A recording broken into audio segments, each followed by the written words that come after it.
Amados irmãos, vamos abrir nossas Bíblias no livro de 2 Coríntios, capítulo 5. E nós vamos ler esse texto e eu creio, tenho convicção que Deus tem algo muito especial para falar conosco nessa manhã. 2 Coríntios, capítulo 5, versículo 1. Os irmãos sabem que eu gosto muito de natureza. E uma vez eu tive a experiência de subir numa montanha aqui em Maranguape, a chamada Pedra Rajada. Eu sei que alguns, eu pelo menos conheço uma irmã daqui da igreja que já subiu e teve essa experiência. E foi uma experiência muito interessante, porque nós estávamos com um guia, porque não é assim, chegar e eu quero ir na Pedra Rajada e subir, chegar ao cume, não. Nós tínhamos um guia, uma pessoa que nos orientou. Na verdade, eu não estava sozinho, havia um grupo da igreja, isso é uma coisa muito bacana. E interessante que ele foi nos direcionando pelas trilhas, e tem que entrar no mato, tem que avançar pelas trilhas. E ele ia nos chamando a atenção em cada momento da trilha para coisas bonitas, coisas belas daquele caminho. E isso foi nos dando um certo sentimento de gratidão, de alegria, porque alguém experimentado naquele caminho, naquela trilha, nos conduzia rumo a um propósito, a uma experiência que nós não tínhamos ainda, e em cada ponto daquela trilha, ele nos chamava a atenção e nós víamos cenários, coisas muito bonitas, belas, que despertavam uma alegria, uma expectativa, uma gratidão pela beleza da natureza. E é claro que houve um esforço e gastamos um bom tempo, eu acredito que mais de 1 hora para subir lá, porque nós subíamos devagarinho, né? Era um grupo. E aquele guia, com a preocupação daqueles irmãos, mantinha uma cadência que fosse permitida para que todos chegassem ao cume. E lá fomos, e foi uma experiência linda. E quando a gente chegou no alto, meus irmãos, coisa maravilhosa, ver aquele vale, ver o cenário, observar as coisas em 360 graus, estar lá no alto, sentir o vento, o friozinho de quem sobe numa montanha, mesmo que numa montanha não tão assim gigante, mas uma montanha assim. E eu fiquei impressionado com aquela visão, aquela experiência me marcou. Foi uma coisa incrível o que o guia nos permitiu naquele dia, naquela trilha, na Pedra Rajada. O que eu quero compartilhar nessa manhã, e eu quero que os irmãos apreendam, acolham essa experiência minha como uma imagem que nos ajudará a entender esse texto. Porque é como se o apóstolo Paulo pegasse na nossa mão, como um guia, e fosse nos apresentar conhecimentos espirituais profundos e relevantes, e ele fosse nos guiando e nos direcionando, como que estivéssemos subindo de fato numa montanha, e em cada aspecto que o apóstolo Paulo apresenta, isso desperta naqueles que se voltam a Deus uma alegria quando compreendem ou experienciam a amplitude daquele conhecimento, até que, uma vez chegando ao monte, não há como não explodir de alegria, não há como não louvar o Senhor, não há como não perceber o que Deus tem para nós é algo realmente significativo, amplo e profundo, e que impacta a vida de qualquer pessoa que se aproxime do Senhor. Então, a minha proposta é que nessa manhã façamos do apóstolo Paulo nosso guia, e que possamos adentrar na floresta e entrar nas trilhas, almejando chegar no cume da montanha. Espero que essa reflexão seja tão edificante para os amados irmãos como tem sido para a minha vida. Que essa reflexão possa despertar compreensões espirituais profundas a cada amado irmão que aqui está ou que nos acompanha pela internet. Vamos então começar a nossa leitura do versículo 1. Porque sabemos que se a nossa casa terrestre, deste tabernáculo, se desfizer, temos de Deus um edifício, uma casa não feita por mãos, eterna nos céus. Amados irmãos, o apóstolo Paulo começa nos apresentando ou tratando, nesse primeiro versículo, sobre a verdade da salvação. E ele se utiliza de duas imagens.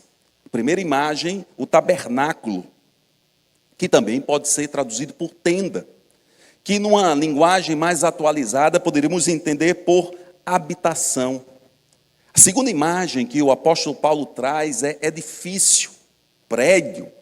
A primeira imagem traz uma acepção, um aspecto de transitoriedade. A segunda imagem nos remete ao que é eterno. A primeira imagem que o apóstolo Paulo trata, o tabernáculo, a habitação, a tenda, diz respeito a nós, ao nosso corpo, à nossa história, à nossa pessoa. Isso é tão interessante que a Bíblia, que nos ajudando a compreender isso, essa transitoriedade do corpo, nos ensina em 1 Pedro 1,24. Porque toda carne é como a erva, e toda glória como a flor da erva. Secou-se a erva, caiu a sua flor. Percebam que o apóstolo Paulo está falando da salvação. E percebamos que o texto sagrado nos orienta a compreender que a nossa tenda, nossa habitação, é uma tenda, uma habitação frágil, passageira, efêmera. Tudo passa. As coisas passarão. Mas a salvação diz respeito a um edifício que é eterno. Um edifício que jamais passará. E o Senhor Jesus nos ajuda a compreender isso quando nós lemos em João, capítulo 14, versículo 2, no início do versículo. Na casa de meu pai há muitas moradas. Se não fosse assim, eu vou-lo teria dito.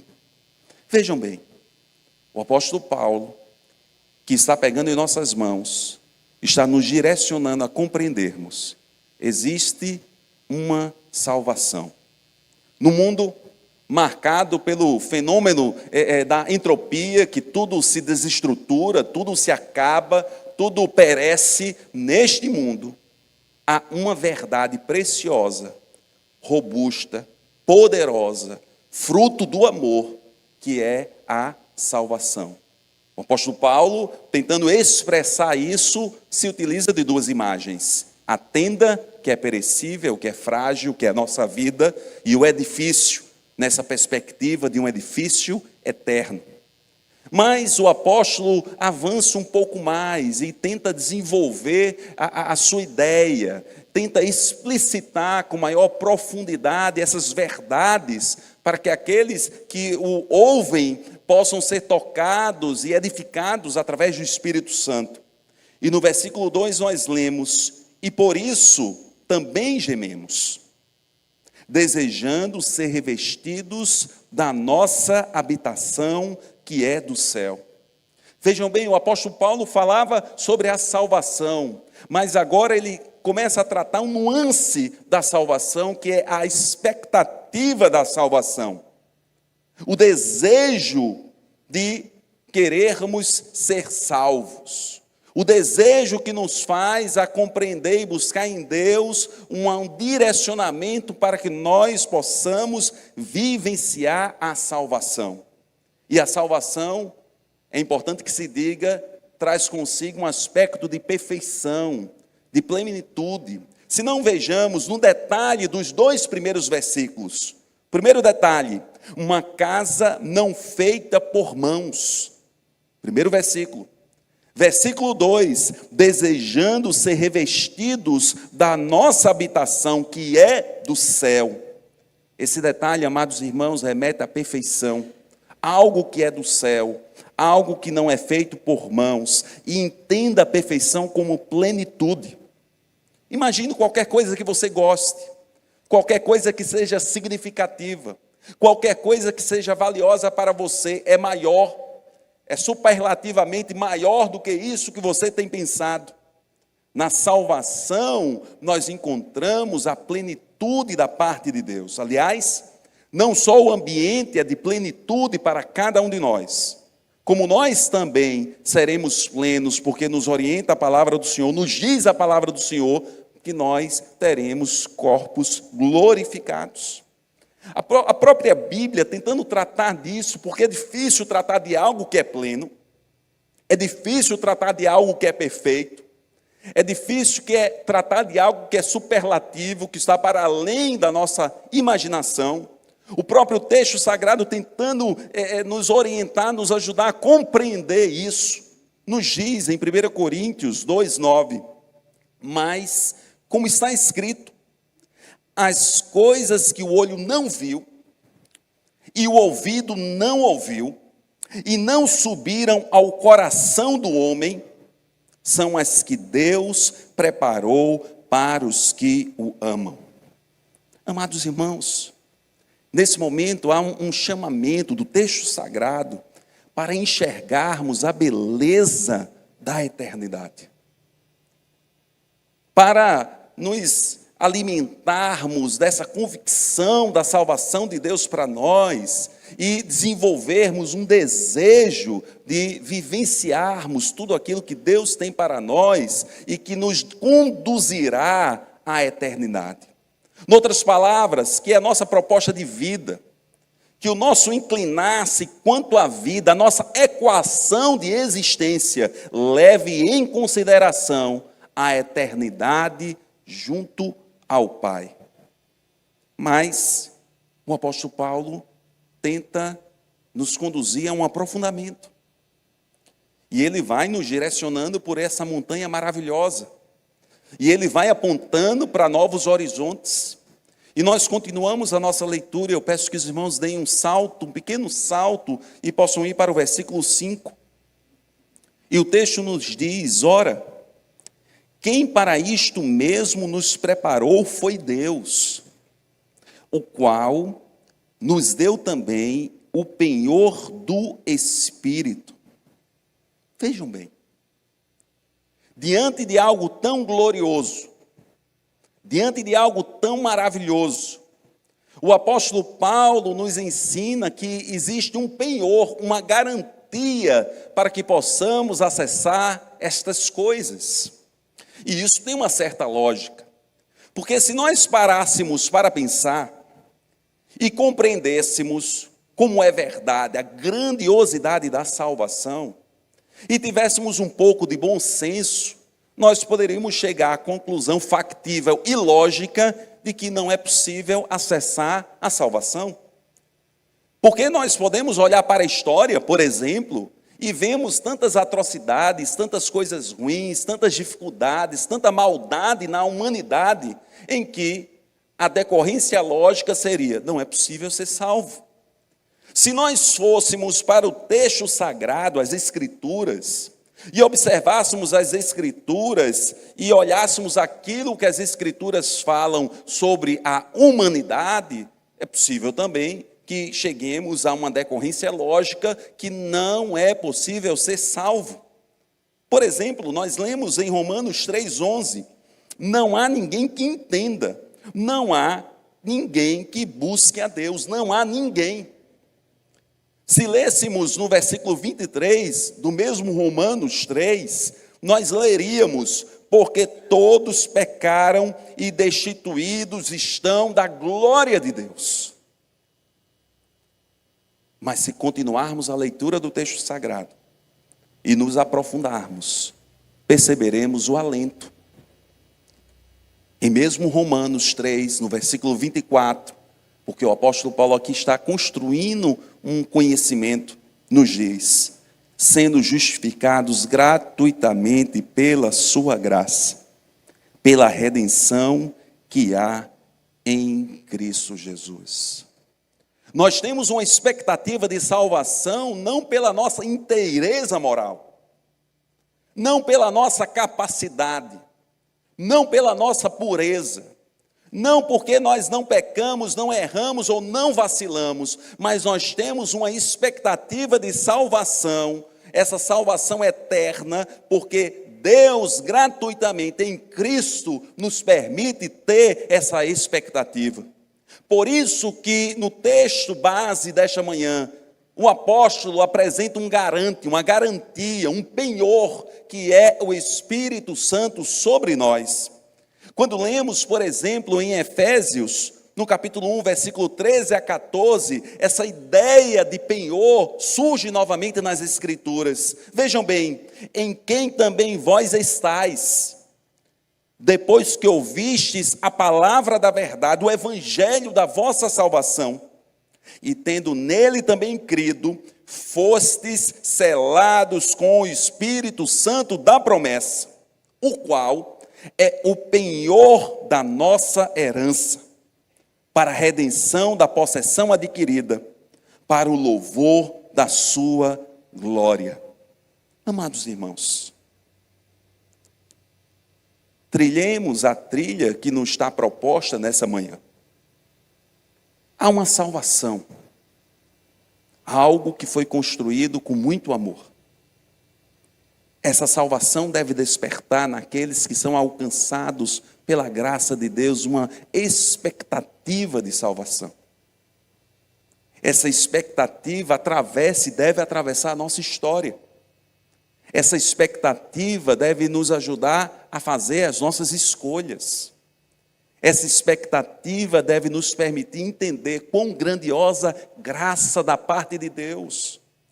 Esta expectativa deve incitar em nós alegria, entusiasmo, louvor ao Senhor dos Senhores. Mas essa expectativa não será e não é fruto da nossa capacidade. É fruto do agir de Deus sobre a humanidade. E o Senhor nos dá um penhor. Penhor aqui como ideia de garante. Penhor aqui como algo que garante que nós seremos salvos. Esse penhor é o Espírito Santo que foi derramado sobre a humanidade. Os amados irmãos se lembram, antes de Cristo Jesus, havia uma expectativa que a presença de Deus estivesse no templo. E quando Jesus morre, diz o texto sagrado que o véu do santuário foi rasgado de alto a baixo, isto é, significando que nós temos acesso ao Pai livremente. E 50 dias depois da morte e ressurreição de Cristo Jesus, em uma festa judaica chamada festa de Pentecostes, os irmãos ali reunidos, adorando ao Senhor, orando ao Senhor, buscando a Deus, há um fenômeno do derramado Santo Espírito. E de lá para cá nós entendemos, a partir das Escrituras Sagradas, que nós somos templos do Espírito Santo. Este é o garante.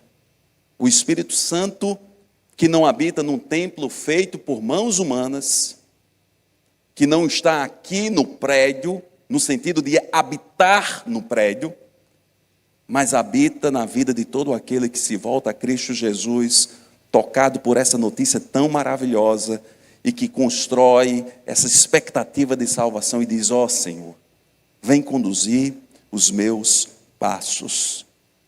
Mas o texto sagrado aprofunda um pouco mais. Vamos entrando nas trilhas. Estamos subindo no monte.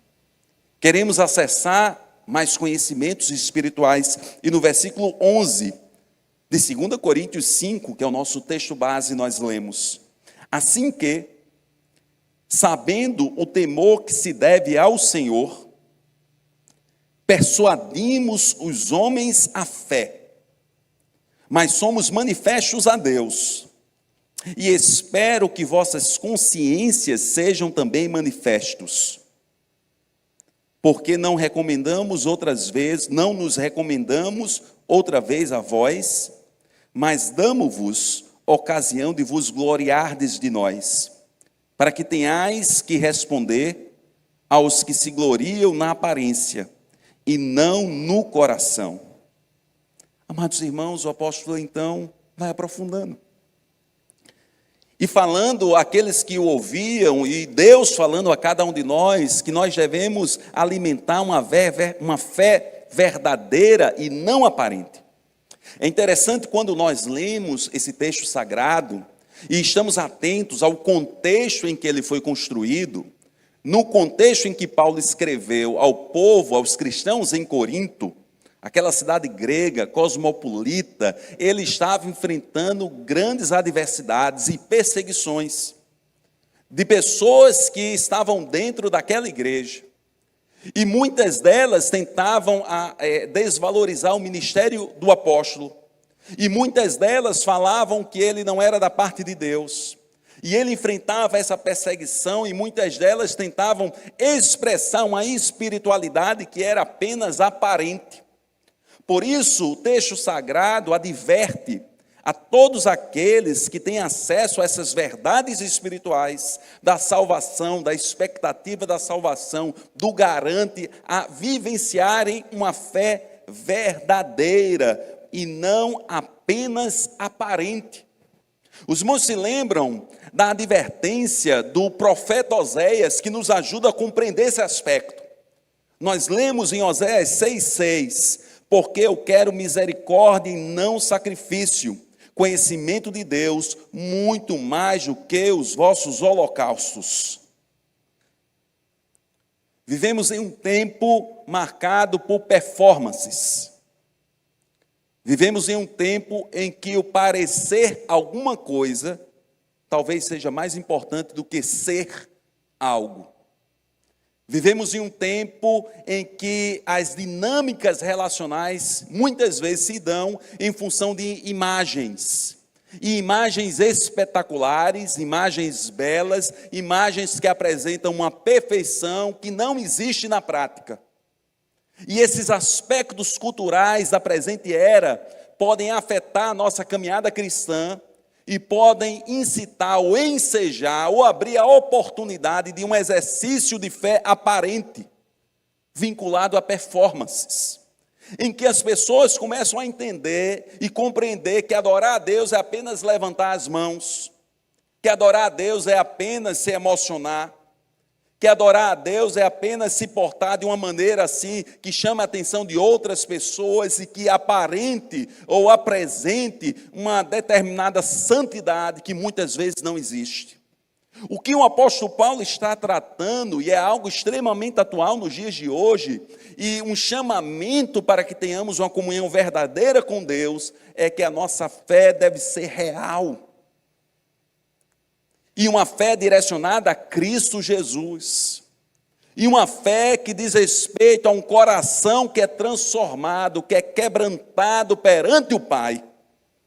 Não foi à toa que o Senhor Jesus Cristo disse que os verdadeiros adoradores adorarão ao Pai em espírito e em verdade. Amados irmãos, essa salvação que é incrível, essa expectativa de salvação que surge dos nossos corações, esse garante maravilhoso do Espírito Santo que nos permite essa expectativa de salvação, deve nos levar a querer desenvolver uma fé autêntica. É claro que cada um que aqui está tem a sua experiência com Deus. E pode ser, e eu não enxergo isso, porque eu não tenho essa régua espiritual, ninguém enxerga. Pode ser que você esteja no nível 0, no nível 1, no nível 1000, pode ser. Mas sendo no nível 0 ou no nível 1000, que nós tenhamos um coração de fato quebrantado no Senhor. Porque o Senhor vai nos auxiliando e nos ajudando a amadurecermos na fé. E o Senhor vai nos ajudando a compreender que o que Ele quer de nós não são malabarismos espirituais, mas é uma vida de oração, uma vida comprometida com o reino, uma vida sensível ao próximo, uma vida que se coloca perante o Pai para servir, uma vida cujo pensamento é: oh Deus, eu quero te honrar e quero abençoar pessoas. Ó Deus, eu quero vivenciar aquilo que tu tens para mim. Ó Senhor, eu quero ver o teu agir sobre a minha vida e através da minha vida. Então aqui nós somos advertidos a não termos uma fé aparente, mas real. Porque é possível ludibriar, enganar quem quer que seja, mas nós não enganamos ao próprio Deus, porque Ele vê o nosso coração. Mas o apóstolo ainda quer aprofundar um pouco mais e caminha conosco, e nós vamos para o versículo 14. porque o amor de Cristo nos constrange. Vejam bem, o amor de Cristo nos constrange, julgando nós assim, que se um morreu por todos, logo todos morreram. E ele morreu por todos, para que os que vivem não vivam mais para si, mas para aquele que por eles morreu e ressuscitou. Versículo 17. Assim que, se alguém está em Cristo, nova criatura é. As coisas velhas já passaram, eis que tudo se fez novo. Você sabia que o sacrifício de Cristo por nós foi motivado por amor? E este amor nos constrange, porque nos diz as Escrituras Sagradas que Ele morreu por nós, sendo nós ainda pecadores. E esse amor e esse sacrifício tem consigo um propósito, que é um propósito de redenção, de salvação, certamente, porque o tema aqui está em propósito de transformação pessoal, em que Deus quer transformar a nossa vida, em que Deus quer fazer algo significativo com a nossa existência, mas para isso é preciso que venhamos nos entregar a Ele. Porque nos diz o texto sagrado base da reflexão dessa manhã, que nós devemos deixar de viver para nós mesmos, para vivermos para o Senhor, para vivermos para Deus. Por fim, queridos irmãos, o apóstolo, nos conduzindo ao cume, nos ajudando a enxergar o horizonte, ele continua a partir do versículo 18. E tudo isto provém de Deus, tudo isto provém de Deus, que nos reconciliou consigo mesmo por Jesus Cristo, e nos deu o ministério da reconciliação. Isto é, Deus estava em Cristo reconciliando consigo o mundo, não lhes imputando os seus pecados, e pôs em nós a palavra da reconciliação, de sorte que somos embaixadores da parte de Cristo, como se Deus por nós rogasse. Rogamo-vos, pois, da parte de Cristo, que vos reconcilieis com Deus.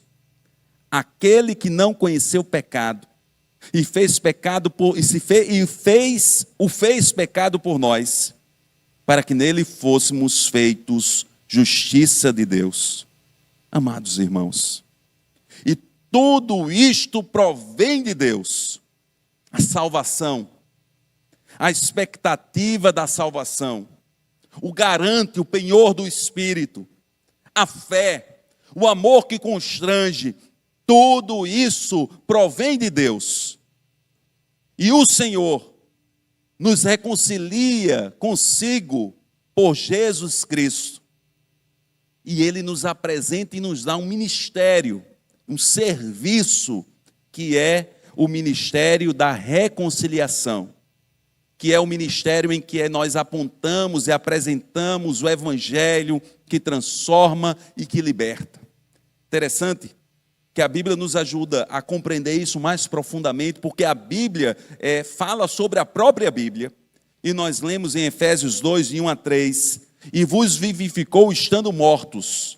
Percebam, nós estávamos mortos em ofensas e pecados, em que no outro tempo andaste segundo o curso deste mundo, segundo o príncipe das potestades do ar, do espírito que agora opera nos filhos da desobediência, entre os quais todos nós também antes andávamos nos desejos da nossa carne, fazendo a vontade da carne e dos pensamentos.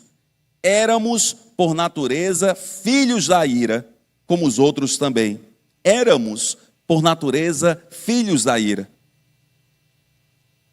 Mas Deus nos reconcilia consigo, por meio de Cristo Jesus.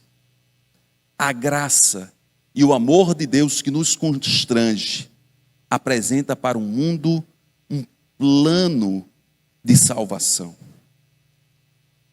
E o Senhor, que nos alcançou, nos permite, e o texto sagrado nos ensina isso, a abraçarmos a beleza de sermos embaixadores de Cristo Jesus. Isto é, representantes de Deus. E que nós possamos compartilhar a beleza da graça de Deus por nós. Queridos irmãos, o que eu tento traduzir é um desafio árduo. Eu conversava com o nosso ministro nessa semana, e nós vamos conversando sobre louvores, sobre a abordagem do texto, e nós conversávamos e o ministro dizia, mas pastor, qual música seria melhor? Qual louvor? Já peço para o ministério ir se aproximando, qual louvor seria melhor? E eu confesso que eu disse naquele momento para o ministro, Lucas, eu nem sei o que sugerir, porque é uma realidade tão profunda da parte de Deus, essa mensagem que deve nos levar a sermos marcados pelo amor de Deus, porque Deus tem um presente maravilhoso que é a salvação, e é algo que não tem como perscrutar, como exemplificar na sua inteireza, porque Deus coloca em nós um desejo quanto a essa salvação. Porque o Senhor, sabendo que nós somos limitados, nos dá um penhor, garante a nossa salvação no Espírito Santo.